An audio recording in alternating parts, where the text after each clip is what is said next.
Tiens, vous savez qui a produit votre petit déjeuner ce matin? Qui a torréfié votre café? Qui a fait le lait? Ou même qui a fait votre pain? Je suis Thomas Troupin, chef du restaurant Thomas à Liège. Bonjour à tous. Et moi non plus, je ne savais pas. Mais aujourd'hui, je sais, et ça a tout changé. Et je vais essayer de vous expliquer pourquoi.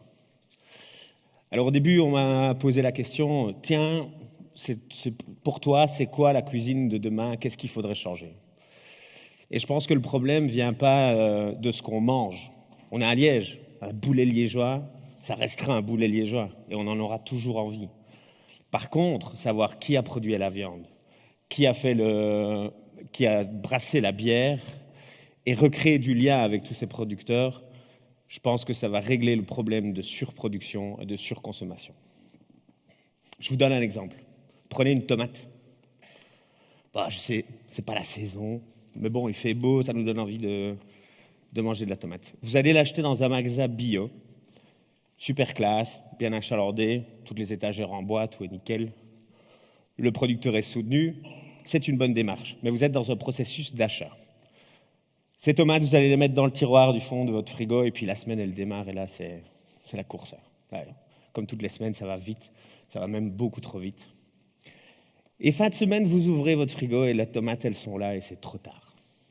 Vous les jetez. Ou alors, vous avez un voisin, Jean-Félix. On a tous un voisin qui s'appelle Jean-Félix. Tu sais, ce gars qui... jamais de stress pour lui, toujours en train de siffloter dans son jardin, tout va bien. Ses enfants l'aident dans le potager, parce que chez lui, il n'y a pas de tablette, il n'y a pas de réseaux sociaux. Et Jean-Félix, il te donne des tomates. Ta semaine redémarre, tu les as aussi mis dans le frigo. Et là, pareil, la course, voire même pire que la précédente. Eh ben, je peux vous garantir à tous qu'à un moment donné, vous allez penser à ces tomates. Pour deux raisons. À mon sens, la première, une forme de pression sociale, pas envie de se retrouver en train de tailler sa haie devant GF et dire désolé, mais tu sais, la semaine ça va super vite, pas eu l'occasion de manger tes tomates. Et puis aussi, vous avez la conscience de son travail. Vous l'avez vu tous les matins faire quelque chose que votre vie ne vous permet pas de faire, s'occuper de son potager, et donc par conséquent, vous avez envie de faire honneur à son travail. Et pour moi, ça a commencé il y a un peu plus de 10 ans. D'abord, à l'ouverture du restaurant, une volonté de travailler local. Cette envie dictée, à mon avis, par la tendance, par l'air du temps, et donc d'aller à la rencontre de ces producteurs. Ce que je n'avais pas mesuré, c'est que j'allais rencontrer une multitude de personnes qui ont changé ma vie et ma perception de mon travail. Et ça commence avec Yves, producteur de framboises à Malmedy, et puis petit à petit, à force de discuter avec lui, il commence à produire nos légumes.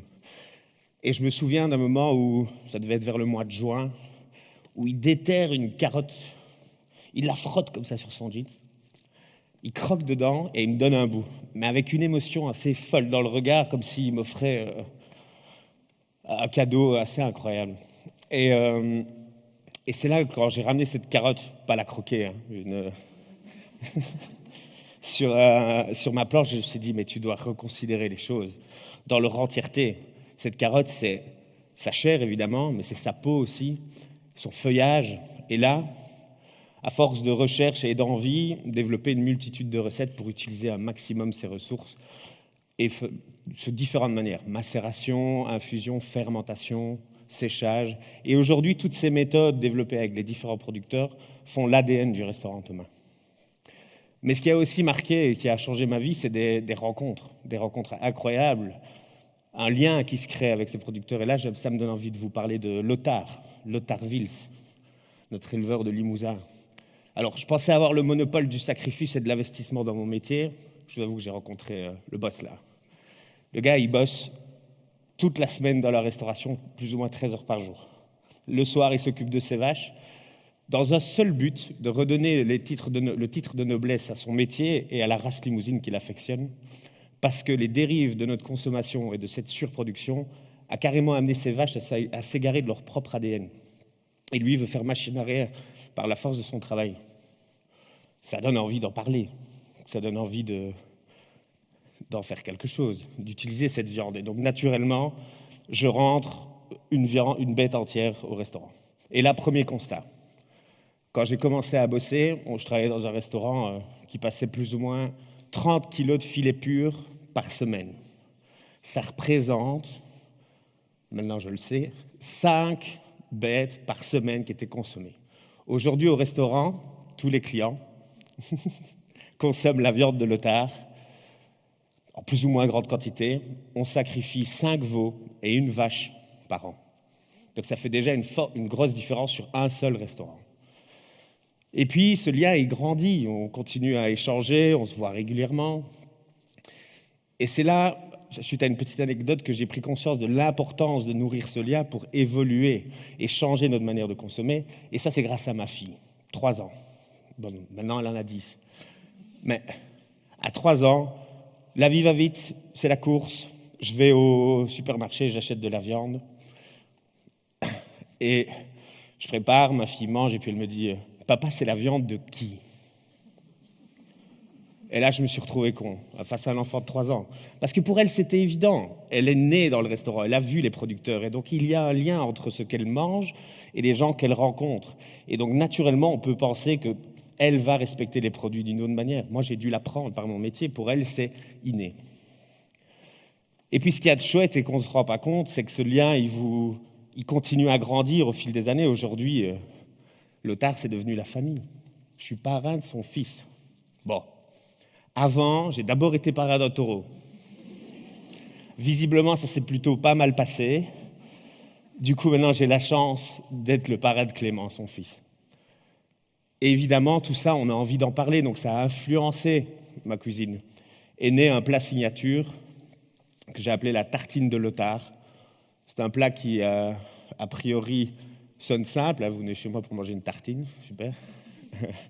Mais justement, c'est pour impacter sur la nécessité de revenir à l'essentiel.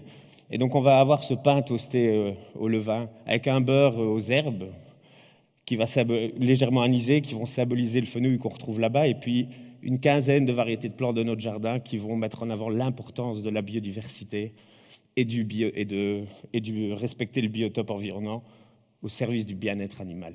On va ensuite recouvrir cette tartine en second lieu de ce veau qui a été rôti et fumé au foie. C'est devenu notre plat signature. Alors, vous allez me dire, ouais, c'est bien beau tout ça, mais nous, c'est pas notre métier. Comment on fait concrètement?